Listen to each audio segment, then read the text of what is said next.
Ma mère m'a forcée à avorter, alors que le père voulait garder l'enfant. Et ce jour-là, quelque chose s'est brisé entre nous. Abby était seule dans sa chambre. Ses mains tremblaient. Le test de grossesse était posé devant elle. 2 lignes. Positif. Non, non, ce n'est pas possible. Mais au fond d'elle, elle savait que si. Le lendemain, elle retrouva sa meilleure amie. Je suis enceinte. Quoi? Tu es sérieuse? Oui, Un silence lourd s'installa. et je ne sais même pas de qui. Abby, tu dois réfléchir. Je ne réfléchis plus, je subis. Mais je sais une chose, mon enfant doit avoir un père. Tu veux le garder? Oui, Tu ne peux pas prendre une décision comme ça sur un coup de panique. Viens, on va à la clinique, juste pour comprendre. Une salle froide, des murs blancs, une odeur stérile. Pendant l'examen, l'échographiste parla calmement. « Vous êtes enceinte de plusieurs semaines. » Le mot résonna dans sa tête. Enceinte. C'était réel, trop réel. Abby pensa immédiatement à sa mère, à ses valeurs, à l'honneur, au regard des autres. Elle savait déjà que rien ne serait simple. Mais au lieu d'affronter la réalité, Abby a fui. Le soir même. on sort ce soir. Sérieusement? Après tout ça? J'ai besoin d'oublier. Tu devrais rester tranquille. Je n'en peux plus de réfléchir. Cette nuit-là, sa mère ne dormait pas. Elle attendait.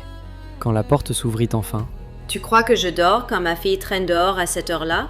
Maman, je peux t'expliquer. elle regarda la copine. C'est donc toi qui l'entraîne dans ses sorties?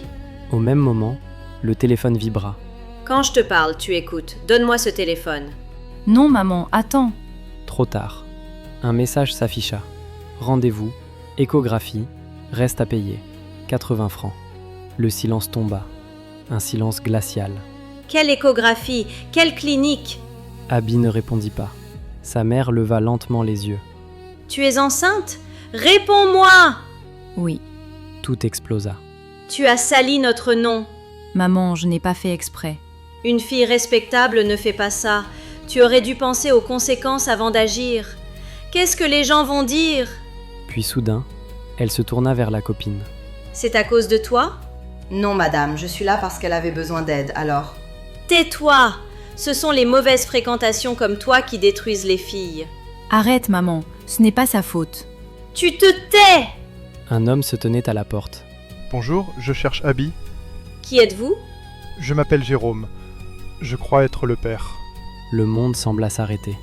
Tu arrives maintenant? Tu ne m'as prévenu que hier soir. Et je veux cet enfant. La mère éclata. Hors de question. Cet enfant ne verra jamais le jour. Vous n'avez pas le droit. C'est mon enfant aussi. Tu n'étais pas là avant, tu ne seras pas là maintenant. Abby s'effondra. Arrêtez. Je ne sais plus quoi faire. J'ai peur. Je suis perdue. Le lendemain matin, sa mère ne lui laissa aucun choix. Prépare-toi, on va à la clinique. Mais maman, Tu viens. À la clinique, tout était silencieux. Trop silencieux. Abby avançait, comme vide, comme si elle n'était plus là. Au dernier moment, Jérôme arriva en courant. Ah, arrêtez! Mais c'était déjà trop tard. La porte s'était refermée. Quelques semaines plus tard, la maison avait changé. Abby ne parlait plus. Elle ne sortait plus. Sa porte restait fermée. Toujours fermée. Sa mère passa devant. Elle s'arrêta. Elle leva la main, hésita, puis frappa doucement.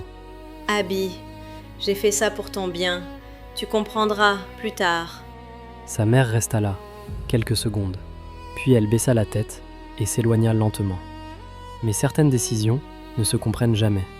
La mère a-t-elle fait le bon choix ou a-t-elle détruit la vie de sa fille?